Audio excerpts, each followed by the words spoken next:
আসসালামু আলাইকুম। আজকে আমরা কথা বলবো মিডিয়াটেক হেলিও ৯৫ প্রসেসর নিয়ে। এই প্রসেসরটা কেমন, কত জিবি র্যাম সাপোর্ট করে, কত জিবি রোম থাকে আর পারফরম্যান্স কেমন, সবকিছু সহজভাবে বুঝে নেব। প্রথমেই বলি, হিলিও ৯৫ হলো একটা অক্টা কোর প্রসেসর। মানে এখানে মোট ৮টা কোর আছে। এর মধ্যে দুটো high performance core, cortex A76, যেগুলো ২.০৫ গিগাহার্টজ স্পিডে কাজ করে। আর বাকি ৬টা কর্টেক্স A55 কোর, যেগুলো ব্যাটারি সেভ করে এবং নর্মাল কাজগুলো হ্যান্ডেল করে। এখন যদি র্যামের কথা বলি, এই প্রসেসর সর্বোচ্চ ১০ জিবি পর্যন্ত র্যাম সাপোর্ট করতে পারে। তবে বাস্তবে ফোনে সাধারণত ৪ জিবি, ৬ জিবি বা ৮ জিবি র্যাম বেশি দেখা যায়। স্টোরেজ বা রোমের দিক থেকে হিলিও ৯৫ এমএমসি ৫.১ এবং ইউএফএস ২.১ বা ২.২ সাপোর্ট করে।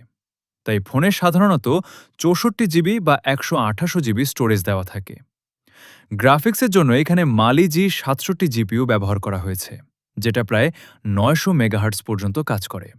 তাই গেমিং পারফরম্যান্স বেশ ভালো। PUBG, free fire, call of duty এর মতো গেমগুলো স্মুথভাবে খেলা যায়। ক্যামেরার দিক থেকে এই প্রসেসর ৬৪ মেগাপিক্সেল পর্যন্ত ক্যামেরা সাপোর্ট করে এবং 4K ভিডিও ৩০ ফ্রেম পার সেকেন্ডে রেকর্ড করা যায়। নেটওয়ার্কের ক্ষেত্রে হিলিও ৯৫ শুধুমাত্র ৪G সাপোর্ট করে, মানে এখানে ৫G নেই। ওয়াইফাই ৫ এবং ব্লুটুথ ৫.০ সাপোর্টও পাওয়া যায়। পারফরম্যান্সের দিক থেকে এটা একটা মিড রেঞ্জ শক্তিশালী প্রসেসর।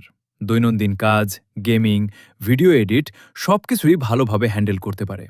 তবে হেভি গেমিং করলে কিছুটা গরম হতে পারে।